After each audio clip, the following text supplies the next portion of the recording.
This is Undaunted.Life, a man's podcast. I'm your host, Kyle Thompson. Let's get into it.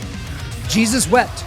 That is the shortest scripture, I think, in all of the Bible. And I think if you ever had to memorize a scripture, like in Sunday school or something like that when you were a kid, that was always the one you chose. That is John 11:33. Don't worry, we will get into why I'm using that as a scripture of the day later on in this episode. But before we get into anything that we're going to be talking about today, I just wanted to remind you guys that we have a book list on our website. So it is the 100 books every modern Christian man should read list. Thousands of you have downloaded the list at this point. But I did want to remind you, this book list is being constantly updated. I say constantly.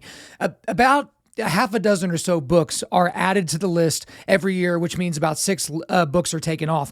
And that doesn't always necessarily mean that the books that are taken off are bad books or that, I'm ashamed of them or something like that. But some books, maybe are standing the test of time, or, I read it again or read it for the first time. And it's like, oh, it's not really that great, because I did get some of the recommendations when I did the initial book list, from other guys. And, I just didn't really think it aligned with the rest of the list. But even in the last week, I added the book Shane. So that is the classic Western novel. I added that to the book list. And I also added The Rise and Triumph of the Modern Self by Carl Trueman. And so I actually have an interview with him that I'll be releasing here in the next week or two.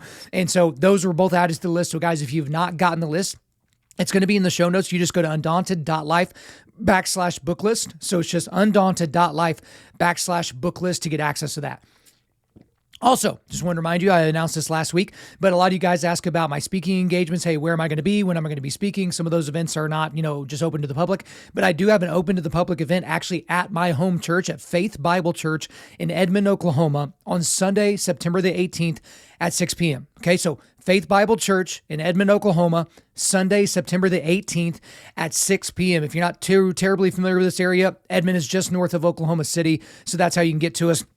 I'm going to be presenting live about how to engage pro-abortion arguments. So a lot of guys kind of struggle with, how to deal with these arguments, how to push back and all those different things. I'm going to equip you with all those different things. There will be childcare that night. So if you got kiddos, bring them and take care of business. I think that we're going to be doing a video of that. So I might be able to put it out there for you guys later or something like that. But again, Sunday, September the 18th at 6 p.m. at Faith Bible Church in Edmond, Oklahoma. So today, I didn't intend to do all quick hitters because I figured the majority of my time would be spent on the FBI raid of Trump's residence in Mar-a-Lago.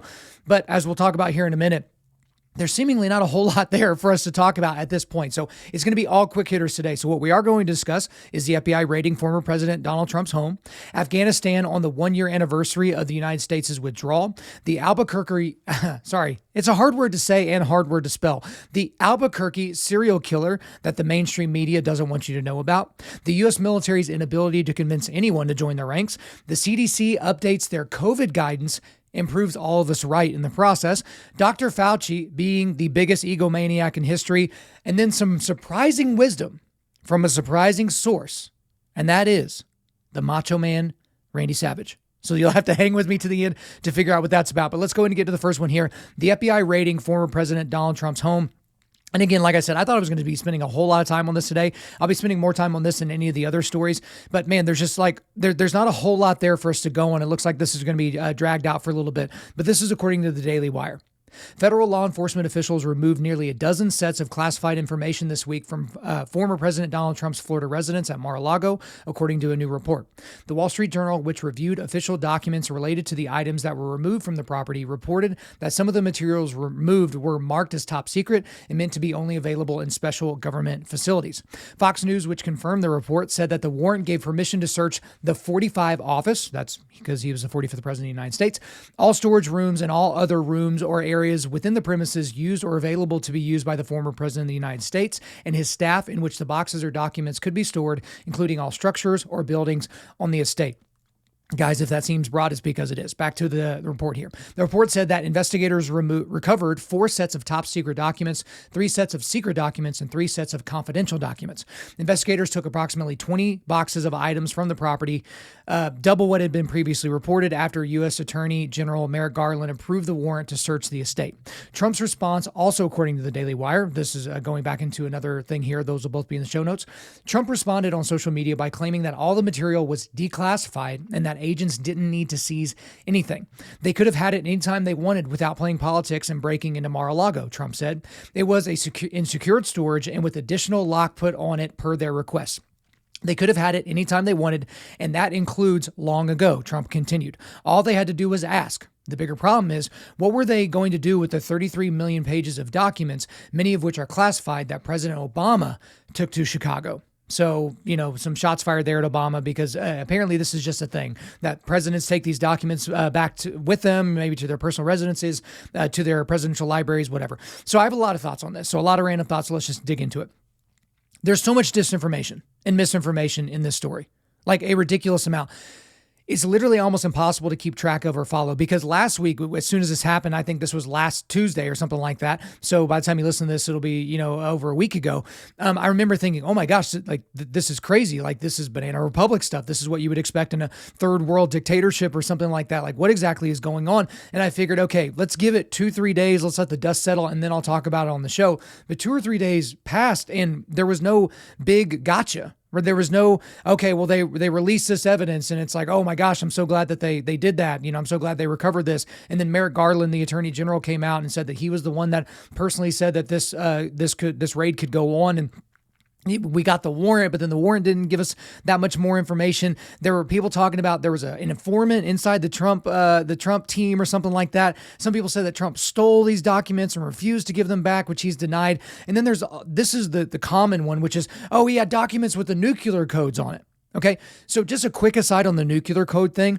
That has always been the thing with Trump. And there's like, do you really want that crazy orange man to have the nuclear codes? How many times have you heard that to where it's like, do you guys think that that's just how it goes? That the president has a little note card with the nuclear codes on it and he can just waltz in to wherever the nukes can be shot from and just push all these buttons in and all of a sudden we're shooting nukes at whoever we want to shoot them at?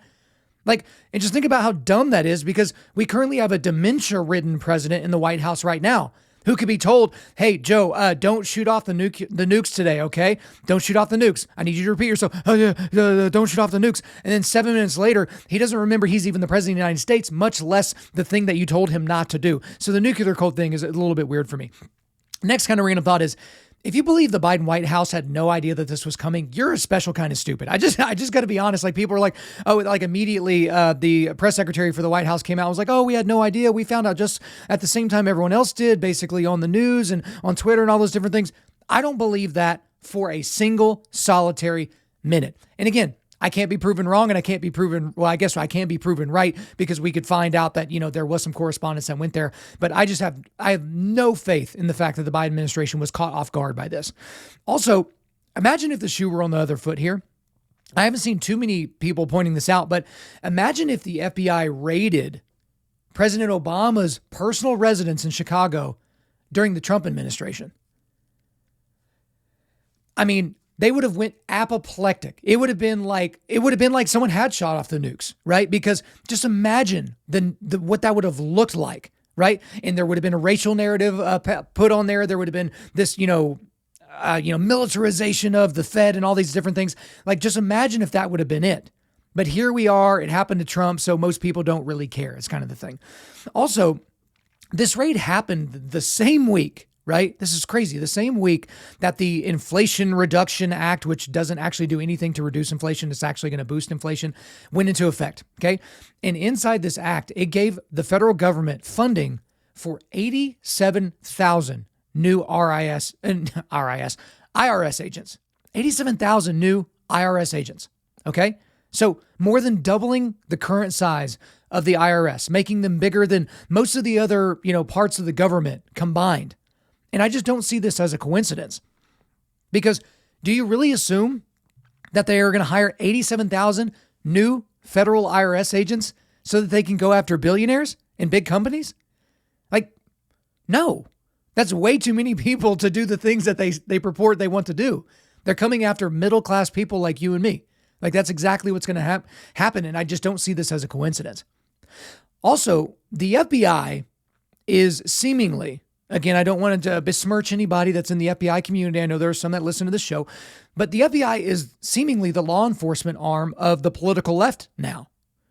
It seems like they are here to target their enemies and ignore the people that they agree with or that they like.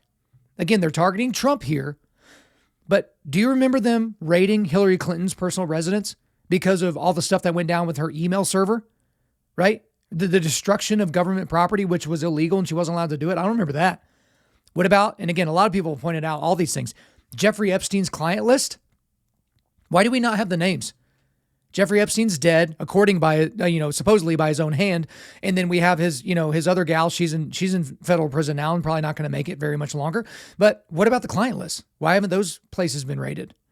The FBI didn't really look into the 2020 election to see if they could actually corroborate that Joe Biden is the rightful president, right? What about Hunter Biden's laptop? The FBI can't seem to find enough information to make it worth their while to investigate that. A sitting member of Congress, Representative Eric Swalwell, who I believe is on he's on some committee. I think it's like the Foreign Affairs Committee or the Home Defense Committee or something like that. I'm losing it right now. But he was having sexual relations with a Chinese spy. Confirmed. This person was a Chinese spy sleeping with a member of Congress. FBI's not breaking down his door. And also remember, the FBI ran with the Russia collusion hoax for years. I mean, it's really, really hard for me to call balls and strikes on this federal agency when it seems like they're only doing things that hurts people that are on the right side of the aisle. Also, here's the thing that I don't know that I've seen anybody talk about, but how can we be sure that the FBI is not going to plant evidence? Because this hasn't been corroborated, so we don't exactly know for sure, but apparently Trump's lawyer who was on site at Mar-a-Lago wasn't allowed to be in the room during the raid. They told her to leave. And they also demanded that the security cameras be turned off. Again, where there's smoke, it doesn't always mean there's fire, but my goodness, how much smoke is there right here? They won't let Trump's lawyer be present and they told him to turn the security cameras off? Now, we don't know if they actually did. We don't know if the Trump team actually has video of the raid or something like that. But man, wouldn't it be easy to plant some evidence here? And what would Trump's recourse be? What's he going to say? That wasn't in the box? Y'all put that there? Like, it's kind of hard to falsify that, right? And one thing that we've seen kind of in the wake of all this is the majority of Republicans and independents believe that this was a politically motivated raid, that the federal government was used as a political arm to do this for political reasons. And the majority of Democrats do not, okay? Which it shouldn't be a surprise to anybody. But I would ask Democrats to think, yeah, this wasn't politically motivated. Trump's obviously a criminal. I'm glad they did the raid. Why was the information about the raid leaked to the New York Times within minutes of the raid beginning? Think about that. How did that information get leaked to the New York Times if this wasn't political? Just think through that a little bit more. Also, it is very interesting to see, this is just a quick aside, all these defund the police people, especially the ones on Twitter, they loved the fact that federal police did this to Trump. I find that to be delicious, right? We can't have police in any of our inner cities, keeping people from getting murdered or drug deals or any of those types of things. But dadgummit, let's make sure we have a few dozen federal troopers, federal police officers go in and raid Trump's personal residence. Yeah, that's a great idea. Also, to the Trump supporters out there, now I'm going to be a little bit critical here. So just, get your big boy pants on. The ones that are out there now screaming that we need to get Trump back in the White House in 2024 so he can, quote unquote, drain the swamp. Okay, guys, I would like to remind you that we as the American public already elected him once and the size of the swamp grew. Remember, drain the swamp, lock her up, build that wall. Like that's just a list of things that didn't get done in the 4 years that Trump promised all those things would get done. So are you really advocating to get the guy back into the White House that failed to do what he said he was going to do the first time as it pertained to the swamp? I just don't really buy that. Also, there's been a theory that's kind of been floating around that I tend to agree with, and it's that the Fed did this because the January 6th committee has been a dud. And I say it's been a dud because there have been no grand aha moments that have come from the January 6th hearings, like at all. And it has not swayed the public's opinion on Donald J. Trump one bit. And that's largely due to the fact that no one on the planet, essentially, certainly in America, has a neutral view on Donald Trump. Nobody. They love him or they hate him. Nobody's in the middle at this point, right? They support him vehemently or they don't want him anywhere near power ever again. And so the January 6th hearings were supposed to be this big expose on how, the Donald Trump administration knew this was going to happen, that they coordinated with all these white supremacist groups to storm the Capitol and blah, blah, and all these things. And again, I'm very unhappy with January 6th and all the things that Trump did during that, but I don't believe there's any evidence whatsoever to say that he colluded with people to have them storm the Capitol. Again, he said he wanted them to go over there and peacefully protest, and that's not how it ended up going down, right? But if January 6th isn't working, the Fed maybe needs to ratchet this up a little bit because they're seemingly very, very fearful that this guy's going to be back in power at some point. And I don't think it's because they really love the idea of a constitutional republic. Another thing I want to talk about is a lot of people have been saying this, that this may galvanize support behind Trump. Like this may be the thing that guarantees that he runs again, right? Some people think, maybe he was 50-50 before all this, but now he's 100% dedicated to running again. And they think that's going to galvanize all these Republicans that are a little bit squishy on Trump and independents behind Trump. But I have a different viewpoint. I actually think this might be an enormous win for co-President Biden. And I'll tell you why. Because I do think that this is galvanizing support behind Trump. I think this is going to give him the motivation. I don't think he was ever really trying to figure out if he was going to run again in 2024. I think that was always a foregone conclusion. But let's say he was on the fence and now he's definitely going to run. If he runs, he beats everybody else in the Republican primary, right? Even though I really would like to see DeSantis run. And like I've said before, not just DeSantis, I would see a bevy of other, Republican candidates get out there in front of people and run. But I don't think anybody has what it takes to overtake Trump and overtake all the MAGA people that will support Trump. I just don't see that happening. And if that's the case, then Joe Biden wins again, right? If he runs, but as I've said on this show before, and I'm open to being proven wrong, if Joe Biden runs again, or if he steps aside and Kamala Harris runs, or Gavin Newsom runs, or certainly Michelle Obama, or Pete Buttigieg, or any other people that the Democrats could put up, no matter how awful or how terrible they are, I got to be really, really honest with you. He loses. Donald Trump loses. Okay. And so I think that this could actually be a really good thing for Biden because if Trump decides to run, I think he is the foregone conclusion as the Republican representative in 2024. And he's very, very beatable, right? We saw that. Joe Biden basically didn't even campaign. He sat in his basement for months and months and months and became the president of the United States. And that was before January 6th. Again, think what you want to think about January 6th, but the majority of the U.S. population thinks that was an unbelievable thing, that it was a coup attempt, right?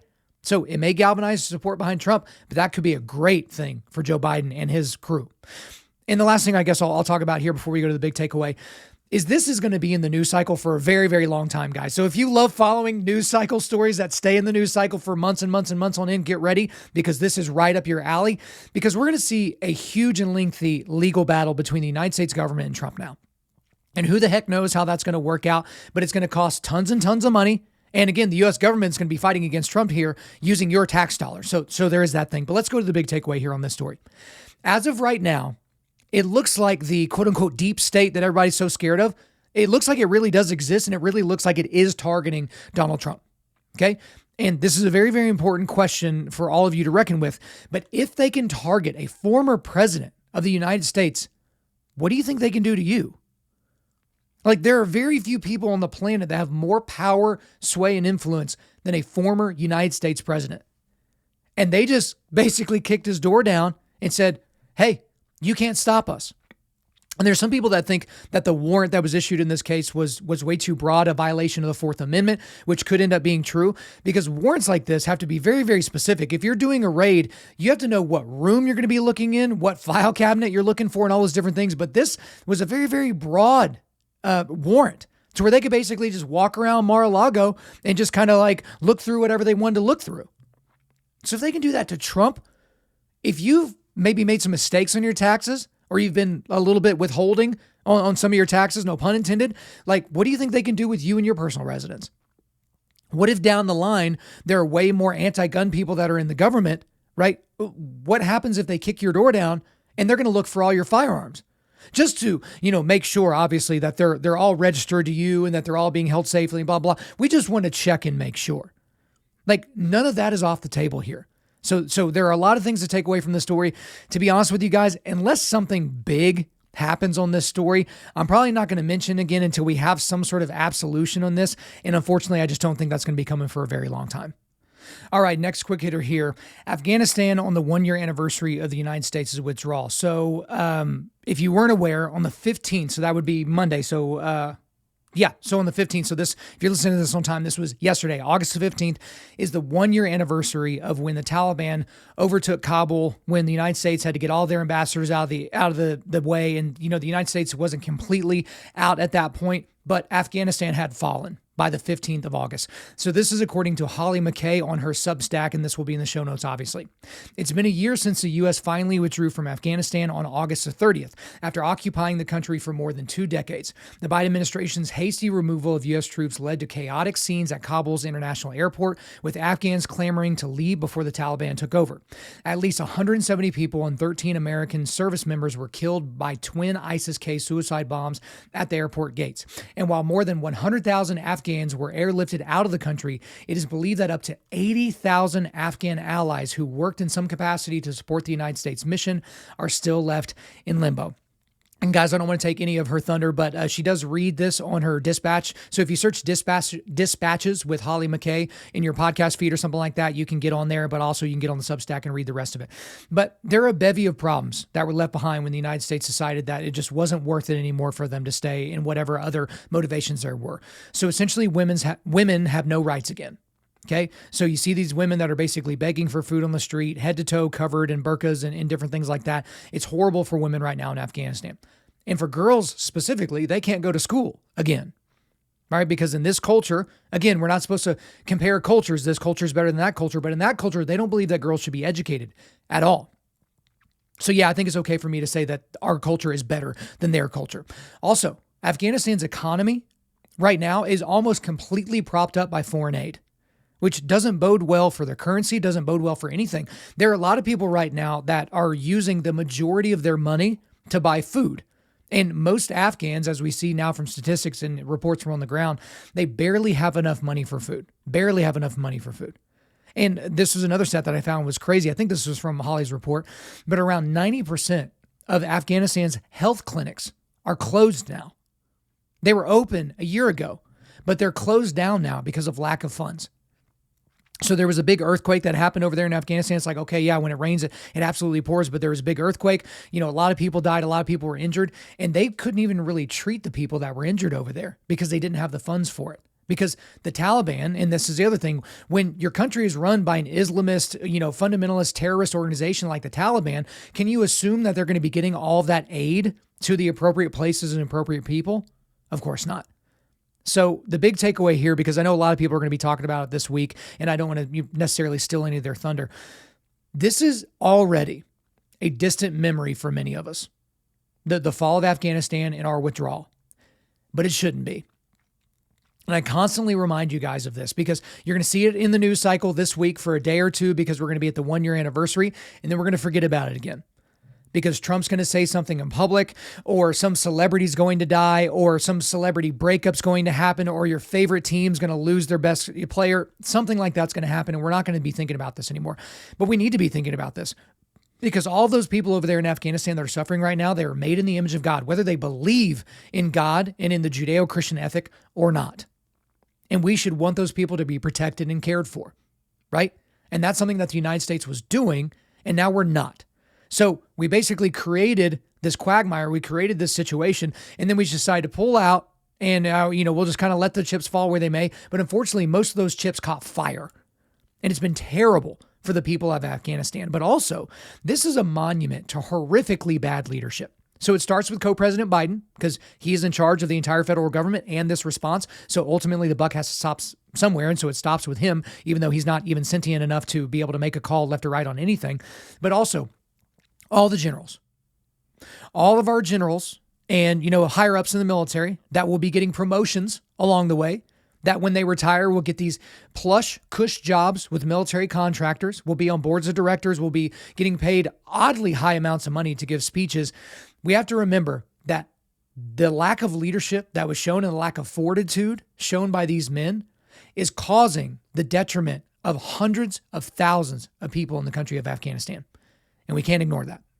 All right, next quick hitter here. The Albuquerque, New Mexico serial killer that the mainstream media doesn't want you to know about. So this is according to the New York Times. For days, the news that someone might be killing Muslim men in Albuquerque spread fear among the city's Muslim residents. And to be honest, as an aside, Muslim residents of the entire country. Okay, but back into it here. Some of whom were so afraid of becoming the next target that they fled town or hunkered down in their homes. On Tuesday, this was Tuesday last week, the police said that they had arrested a man who was himself Muslim and who had targeted at least two of the victims because he was angry that his daughter had married a man from the other branch of Islam. The police said the man, Muhammad Saeed, 51, would be charged in two of the killings and that he was a suspect in the other two deaths. Ahmad Assed, the president of the Islamic Center of New Mexico, a mosque that at least three of the victims had attended, said that he understood that the authorities were looking at the possibility that the suspect was a Sunni Muslim who may have been motivated by resentment over a marriage to a Shiite Muslim. Okay, so let's get right into the big takeaway here on this story. And the big takeaway is a question. Have you heard about this story? I mean, honestly, I know a lot of you guys are big news cycle people, so you've got your Twitter feeds and you've got your Fox News or your CNNs or your MSNBCs or your Daily Wire podcasts and your this podcast, that podcast, NPR, whatever. Have you heard of this story? Because I can't remember where I heard about it, but I think it was a random person that posted it on Twitter and they linked to the New York Times article. And I was shocked that the New York Times even, ran a story on this and all those things. Because here's the thing. It is a sensational story. I mean, in a bad way, not sensational in a great way. It is a very sensational story in terms of headlines and gathering a lot of attention because it's about a serial killer targeting a specific group of people that are aligned with a religious ideology, Muslims. I mean, that is a crazy story. I mean, if there's a serial killer that is targeting Muslims or Christians or Hindus or Sikhs or insert your favorite or least favorite religion here, that's a crazy story. That's a big, big story. So why is it that the majority of the mainstream media is not covering it as such? And my contention is because the facts of the case in the story don't fit the desired narrative. And here's the narrative. White supremacist violence is the biggest problem we now face on the home front. As I was just talking about our generals earlier when we were talking about Afghanistan. They've literally said that. They've gone on record and said things like that we don't need to be worried about Islamic terrorism anymore. It's white supremacist violence that's homegrown, right? We've seen people in the federal government right now in this current administration that are saying that over and over and over. And just like that, I mean, boom, just like that, this story disappeared. So there was a little bit of a groundswell, 4 Muslims have been killed in this one area. Who's going around and doing it? And you got to know, the people at Vox and Washington Post and the New York Times and CNN and all these other places, they were hoping, I know this is impugning motive and narrative and all that kind of stuff, but they were hoping that this was a white supremacist MAGA hat wearing, guy going around with his AR-15 murdering Muslims. They were hoping to God, because again, that's another thing you can wrap around Donald Trump's neck, but then you can target all Republicans and all of a sudden every Republican on the planet is going to have a microphone stuck in their face. They're going to say, hey, do you agree with this person that has a conservative viewpoints, basically talking about all these different things from a white supremacist point of view and then targeting brown people for murder, right? And then all of a sudden they have to talk about it when the fact is that most Democrats don't have to talk about things that happen negatively from their side, but that's apparently neither here nor there. But again, this is an incredible story, right? I'm glad they found this guy. I'm glad they've stopped him. I'm glad the authorities have done that. But it does kind of reveal this unbelievable misunderstanding or just ununderstanding of how people operate and think inside of the Muslim community. I know I hate saying the community, but yes, the Muslim community. They have no idea about the divide between Sunnis and Shias and how many centuries that goes back and why these people tend to hate each other. Why they're willing to fight wars against one another, why they're willing to kill one another. And another thing, and I think Albert Mohler pointed this out on his show on Monday, Islam is, he wasn't talking about the specific story, but Islam is a honor religion, whereas Christianity is not. We are under no compunction to defend Jesus of Nazareth, personally. We're not. But that is the exact compunction with Muslims.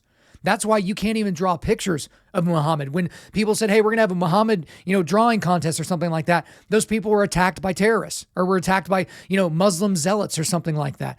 It's because these people take it very, very seriously because it comes directly from their ideology, and it comes from the bloodiest chapter, the surah of the Quran, which is the 9th surah. I would encourage all of you to go online right now, Google, Quran, and go to the 9th surah and just read through it. It's the least abrogated surah and most violent surah, the last surah that Muhammad supposedly gave to the people to kind of create this religion of Islam, right? So these people are not extremists. These people are fundamentalists.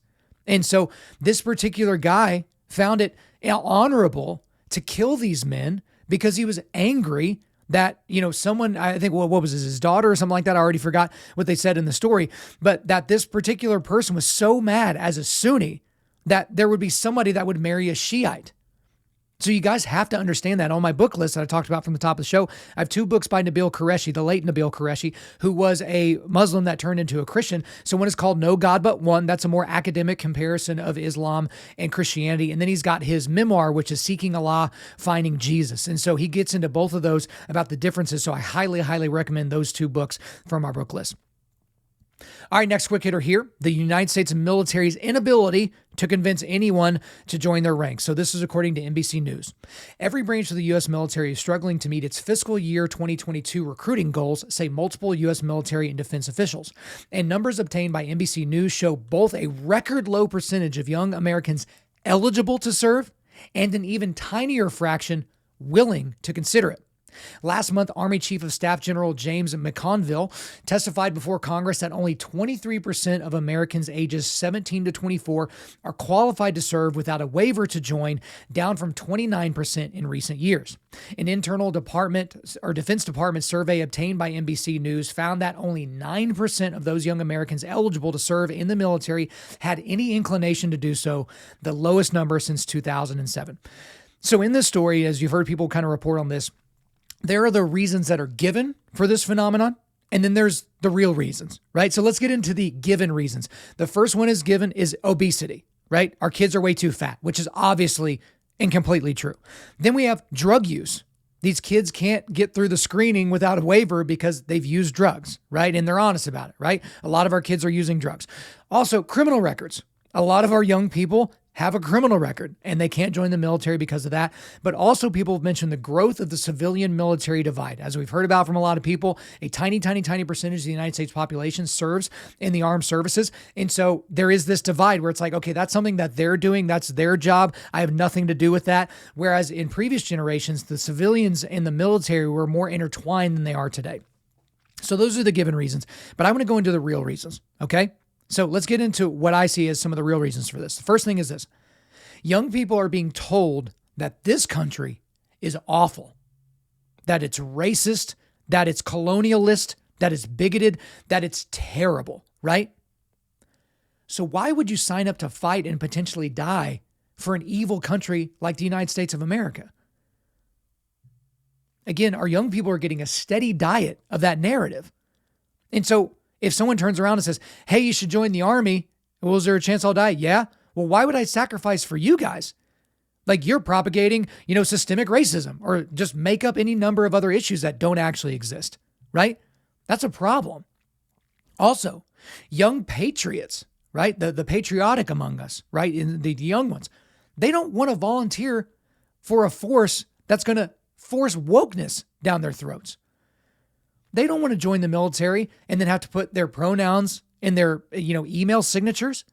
They don't want to have to join the military so that they can, get some quota. Hey, they happen to be a person of color who has 2 lesbian moms, and so they're going to join the military. Like that is where all the advertising is going for. And so we're missing out on all these people from flyover country, all these young patriots that would love to serve their country that are now on the fence like, man, I don't know that I'd really want to serve right now.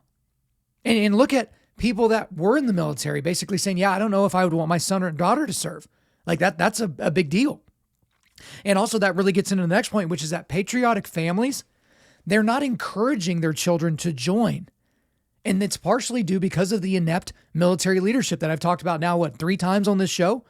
When you have your generals and your colonels and all these other different people so inept and maybe corrupt even, And if you're a patriotic family, like my wife and I are very, very patriotic people, and we have 2 sons. Like, I would not personally be disappointed if they decide to go to a military academy or to enlist or any of those different things. I wouldn't be disappointed in it. But right now, man, I've got some issues with that. Because could they be sent to fight and die for some sort of war that didn't need to happen? And, something that we didn't even need to be there for? You have a lot of patriotic families that are having that conversation now, and they weren't before. Also, as a culture, as a society, we expect very, very little from our young people, and they tend to live up to those low expectations. And sometimes they land well short of those low expectations. And so when you expect so little of an entire group of non-homogenous people, how can you be shocked when a lot of them don't want to join the United States military? This isn't that hard. And the last thing before the big takeaway on this one is that parents and young people are scared of their kids or themselves not coming back from war at all, or coming back messed up physically and or mentally. Because for the last 2 decades, we've seen a tremendous amount of support and outpouring of love to our veteran community, which I absolutely find fantastic. But also, we've seen, and these kids have seen, a lot of people with missing limbs coming back. A lot of people with PTSD. We're constantly reminded about the number of veterans that commit suicide and the number of veterans that have been killed via suicide as compared to the number that were killed in Iraq or Afghanistan. Obviously, suicides far outweigh that, and that will only continue to be exacerbated as we've been out of these conflicts. Okay, so parents are terrified for their children. So they're not saying, yeah, you should enlist. I think that's a great idea, because they're scared. And, what parent wouldn't be scared? And also, the young people, they want to come back. If they serve, they don't want to get messed up. They don't want to, have PTSD. They don't want to have any of these mental issues. They don't want to get blown up. They don't want to have a bunch of metal stuck in their body. They don't want to, have cancer caused by burn pits or whatever other situation is coming along the path or something like that. So I think that those are all big things that people are really looking through, and those are kind of the real reasons. So my big takeaway on this story is I don't see this changing anytime soon. And that is a bad thing for the entire free world. A lot of people hate this, and I got a guy coming on the show here in a couple of weeks, and, he's very anti-war and all those different things, and, we had a good conversation about that. But the United States is the dominant global hegemon. We are. And when the United States is weak, it is bad for a lot of other places in the world. Again, we just discussed Afghanistan a little while ago on this show. The United States showed weakness and lack of leadership and a lack of forethought, and it's led to the tremendous plight of the Afghan people. And it's going to cause so many more issues into the future. And hopefully we can remember that as the jumping off point for a lot of those bad things. But man, do you see something in the generation coming after Gen Z that there's this overwhelming patriotism coming from this group? No. A lot of the problems that we've already talked about are going to be exacerbated. Technology is going to become more a part of these kids' lives, so they will tend to get fatter. Their families will continue to feed them garbage that was made in a factory that's basically not even food, and they will continue to get fatter. Our kids are going to continue to see drugs as this positive thing, like, hey, we need to illegalize all these drugs. We need to decriminalize these drugs because of all these things. You have kids that are going to be smoking weed, which is horrifically terrible for kids whose brains aren't fully developed, and it's mainly terrible for a bevy of adults as well. It doesn't do great things for the mind, and so all these kids are going to be on these drugs. Right? You have kids that are getting hooked on opioids. You have all these horrible outcomes. Do you see a positive here for the future of the United States military? Now, one thing I think the U.S. could immediately start doing is if they got all the woke crap, all the DEI crap out of the military, I think that would help almost immediately. There aren't a whole lot of just switches that can be flipped in this particular situation, but that's one of them. The military can't solve the fatherlessness issue. The military can't necessarily solve the issue with overall patriotic feelings in America or any of those things. But they can say, you know what? If you want to fight, come here and fight. And that's it. I don't care if you have a nose ring. I don't care if your parents come from a particular part of the globe or, particular persuasion or whatever. I don't care. You want to fight? We're going to teach you how to fight. And if you're a young man, we're going to teach you how to be a man. That's the military I want to see anyway. All right, next quick hitter here, and this one will probably make you mad if you haven't heard about it already. The CDC, the Centers for Disease Control here in the U.S., updates their COVID guidance and proves all of us right in the process. So this is according to Yahoo News. The Centers for Disease Control and Prevention unveiled significant changes last Thursday as part of a sweeping effort to overhaul the agency's COVID-19 guidance. The guidance acknowledges that the pandemic is not over, but also helps us move to a point where COVID-19 is no longer severely disrupting our everyday lives, CDC's Greta Massetti said in a statement announcing the changes. Among the biggest differences in the new recommendations are as follows. The CDC's COVID-19 prevention guidance will no longer differentiate by whether people are up to date on their vaccinations. Testing to screen for COVID-19 will no longer be recommended in most places for people who do not have COVID symptoms. The CDC says people who have tested positive for COVID-19 can stop wearing masks if their symptoms have improved and they test negative twice in a row. Initially on the 6th day after their infection began, and then again on the 8th day. And the CDC says that to limit social and economic impacts, quarantine of exposed persons is no longer recommended, regardless of vaccination status. I mean, astonishing. Astonishing. In addition to all of that, also listed in this new guidance is that students in school, remember those schools that we had to shut down to protect the children? Students can stay in class after being exposed to the virus. Now, guys, I know what you might be thinking. Kyle, this is great news. This obviously means that there have been some kind of breakthrough with the vaccine. Obviously, some kind of miracle has happened with therapeutics. Perhaps we've even rid the entire world of COVID. To that I say, no such luck, not by any stretch of the imagination. Because you know how we know that? Because the basis of the guidance change that was just announced last week had nothing at all to do with a single study or any cited data. None. They literally did not announce a single thing from a reputable study or data source. They just magically, just like that, changed the guidance. All of a sudden, the guidance is different. So let's go back to the article here. Massetti told reporters Thursday that the recommendations are being revised to simplify the myriad of federal COVID-19 guidance into an easier framework. So let's talk about that. Guys, it's not just an easier framework. It's a different framework altogether. Again, if you had listed any of those things earlier that I told you about, that could have got you banned from social media. Like if you basically say, yeah, just, kind of do your own thing. If you get this, don't really worry about it. And again, they didn't cite we have evidence now to suggest that we can make all these changes. None of that's in there. Back to the article again. It's really about kind of how people can understand how all of these components fit together. It starts with people understanding their own personal risk for serious illness and that of their loved ones, Massetti said.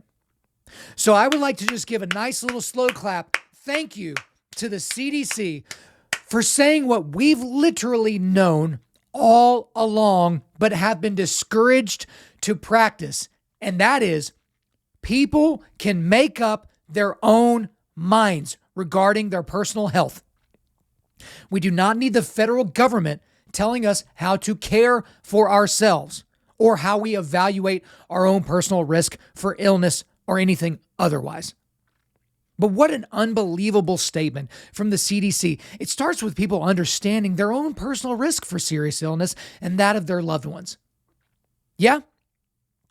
Tell that to the people whose family members died alone in a nursing home or hospital facility and they couldn't even send them off. They couldn't hold their hand while they took their last breath because of you, the CDC, because of you, because of your guidance.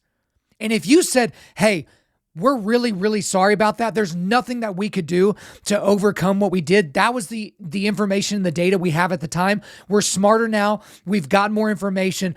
We hate that happens, that happened back in the day. No, none of that was said. None of that at all was said. And guys, don't you forget this. Don't you forget that this happened. Again, how many of you know someone personally that could not say goodbye to a loved one, to a spouse, to a brother, to a mother or father or grandfather or grandmother because of the CDC saying, nope, we have to have complete quarantine. We can only have, approved, medical hospital staff there with all the PPE, but you can't say goodbye to your dad. I'm sorry. Again, I talked about this whenever my boy JC from my foxhole, whenever his dad died of COVID, I think I said this on there, so I shouldn't be getting anybody in trouble. There were nurses on staff that snuck him in to his father's room so he could say goodbye. They broke protocol, probably could have lost their jobs if anybody had found out about it, and got him into the room so he could give his father the dignity of being able to say goodbye to his son and so that he could say goodbye to him.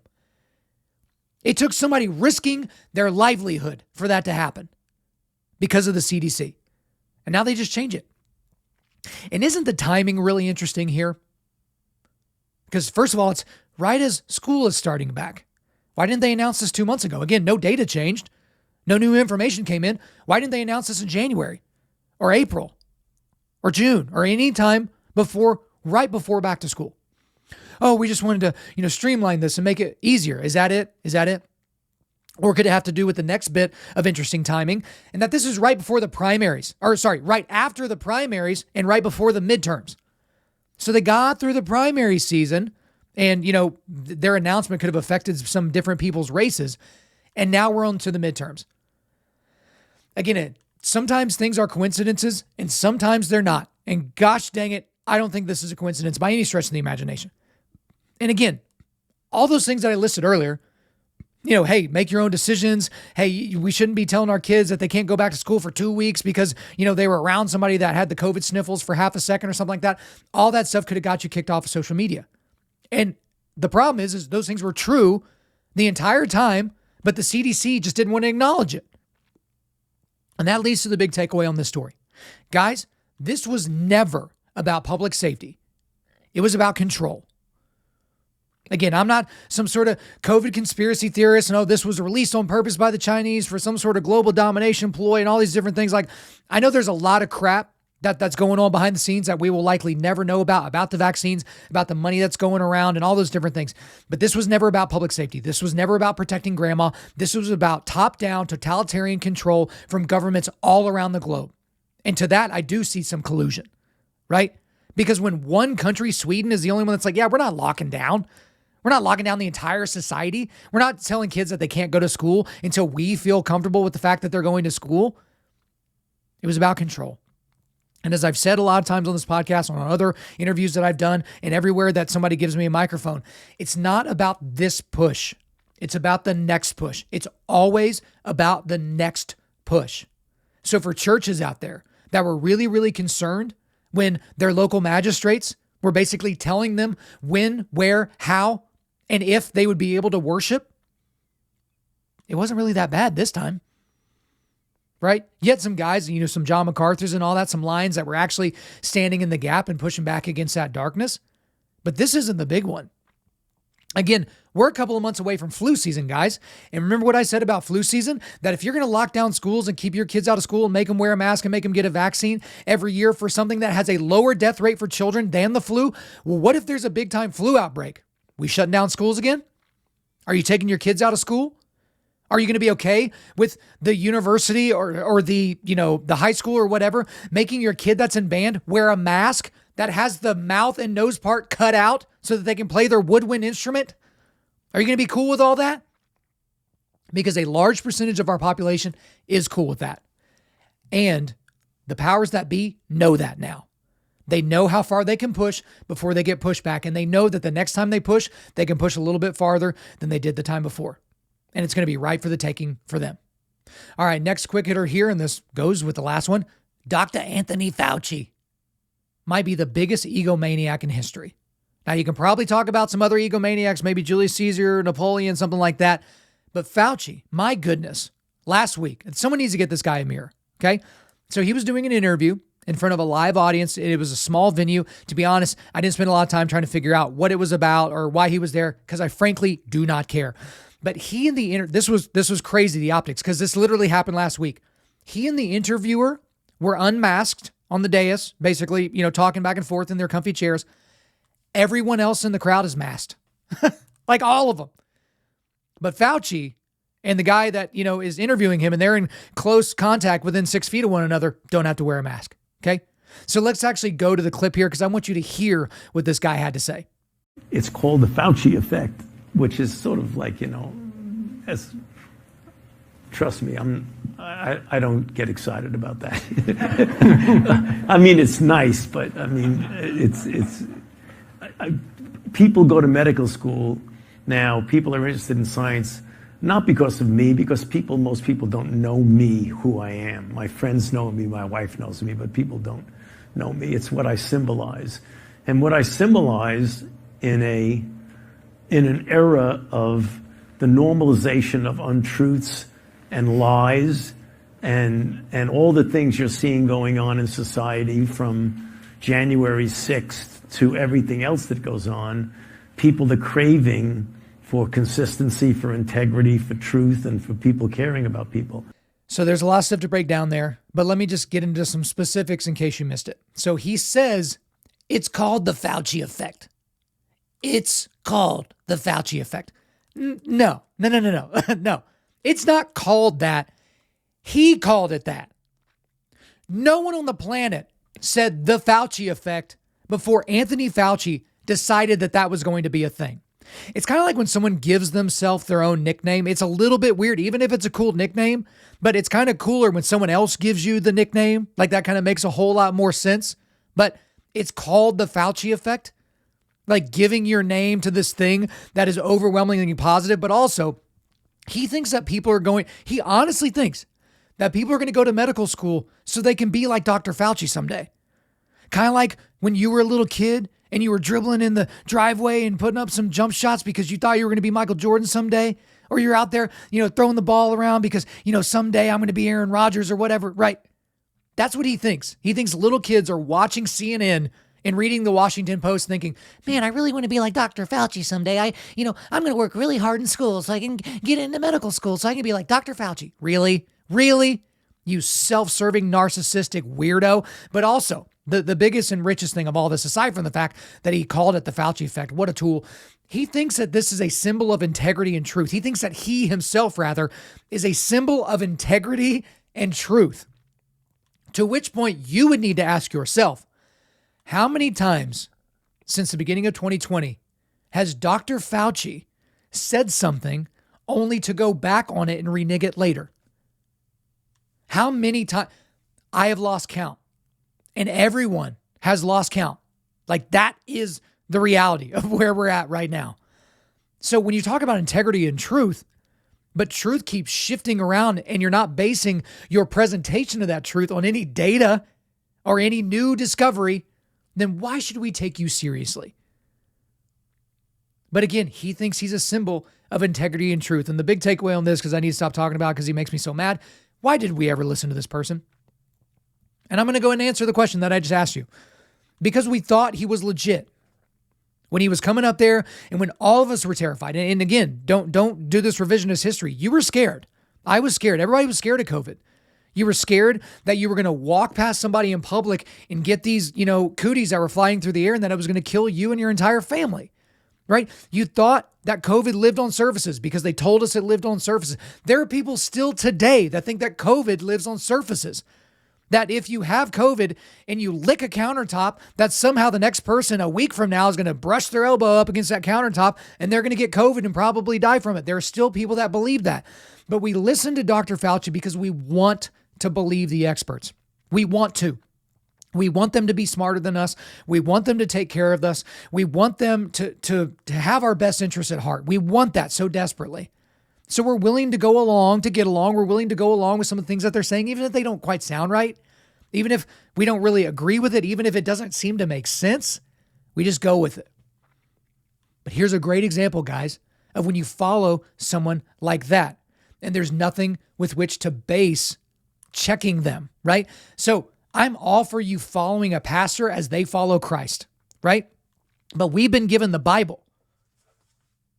Right? We've been given this unbelievable document that we can have in our hands and have on our phones and have on our desktops and all these different things so that we can check what they're saying. So if they misquote scripture or they exegete it improperly, we can call them on it, and we should. If they're all eisegesis and no exegesis, if they're just reading things into the text and, taking their TED talk and back-ending it, some scripture into it, we can call them out for it. But with a guy like Anthony Fauci, you're not a scientist, and that's how they can control you. Hey, I'm the science. I'm Dr. Fauci. Just listen to me. Like I'm integrity and I'm truth. That's what we were supposed to get, right? Just keep that in mind as we move forward in the future, all right? Now we got the last quick hitter. So this is a great place to leave it on because we got some surprising wisdom from a surprising source last week, and that was from the one and only, the Macho Man, Randy Savage. Now, I'm was when I was a kid, I was a huge pro wrestling fan. So I grew up in the era, when Hulk Hogan was coming up and what was that? WrestleMania 3 where he body slammed Andre the Giant and Macho Man Randy Savage and Superfly Jimmy Snuka and Big Boss Man and, all that stuff. Like that was the era I kind of grew up in. Ultimate Warrior, Bret Hart, like all those guys. And I saw Macho Man trending on Twitter. Now, for those of you that don't know, Macho Man Randy Savage died years and years and years ago. I think he had a heart attack while he was driving his car, drove into a tree, died pretty much instantly. Sad story for that guy. Anyway, so the guy passed away. So typically when somebody that's dead is trending on Twitter, it's almost always negative, right? So John Wayne will trend on Twitter because we're like, can you believe what John Wayne said in an interview back in 1952? Or like, that's kind of the thing, right? Like we're post-death canceling these people as if that's going to affect anyone except for their loved ones. It's not going to affect the person. They're dead. They're worm food, right? But I got to set up this clip because I saw that he was trending on Twitter and then I clicked on the story. So this was a clip, a little like 45-second clip from the Arsenio Hall show. So that was a big time show, I believe in the 90s, maybe even stretched back to the 80s. And so Macho Man Randy Savage is on the set and he's got his, full get up. This was right in the snap into a Slim Jim like era of his career and all those different things. And, it's one of those things that I was thinking he was just going to be crazy and kind of cut a crazy promo because that was kind of his thing. But man, there was some great nuggets that he gave us in a less than a minute clip. So let's get to the clip here. Okay, your middle name is Macho, but I'm wondering if you ever cry. Has Macho Man ever cried? Oh yeah. Really?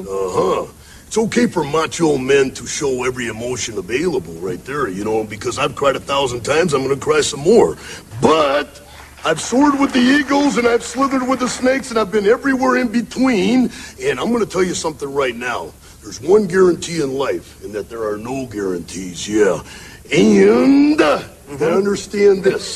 Yeah. Nobody likes a quitter. Nobody said life was easy, so if you get knocked down, take the standing 8 count, get back up, and fight again. And you're a macho maniac. Dig it.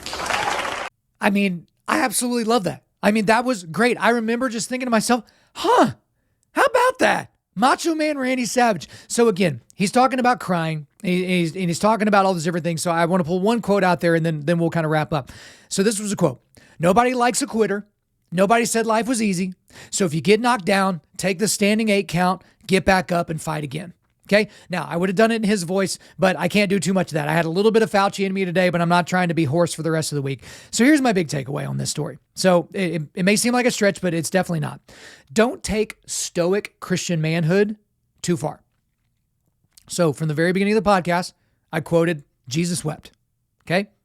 So Jesus, if you are a Christian, you believe that Jesus was not only a good man, that he was a perfect man, that he was the best man possible. And if you listen to my How to Build a Godly Manly Foxhole series from last summer, if you haven't listened to it, what's wrong with you? But if you have listened to it, you heard me obviously talk about that if you were to go up to people in the street and ask them, who are the greatest men that you know of?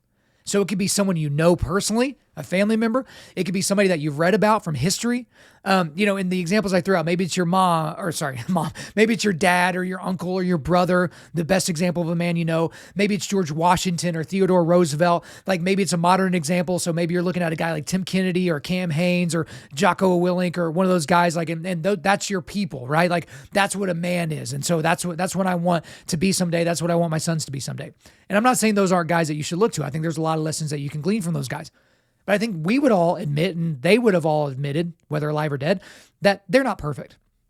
That they made some significant mistakes. One of the biggest reasons why I like Tim Kennedy's book is because he talked about all these horrifically bad things that he did throughout his entire life. So he was very, very open about that. But I do have to reckon with this sometimes because people, whenever I'm interviewed on shows, they always like to liken me to Mark Driscoll, which is fine by me. I don't really care about that.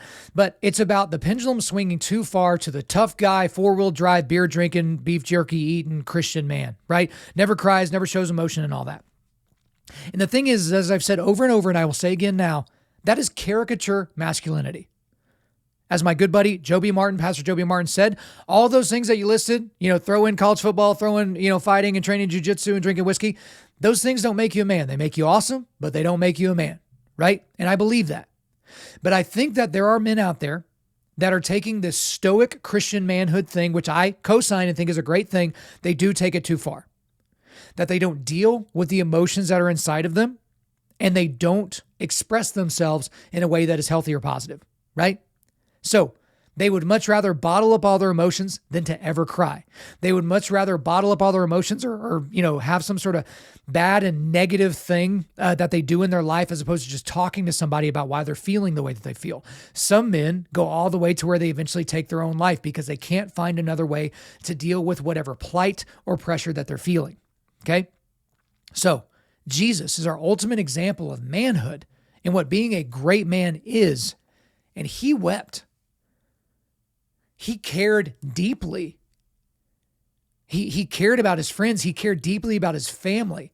And he expressed those emotions to include anger, to include stoicism, to include sarcasm, which not everyone's a huge fan of.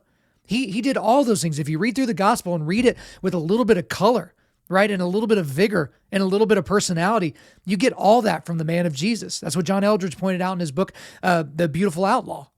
And so my encouragement to all of you guys as we sign off today is you should be stoic.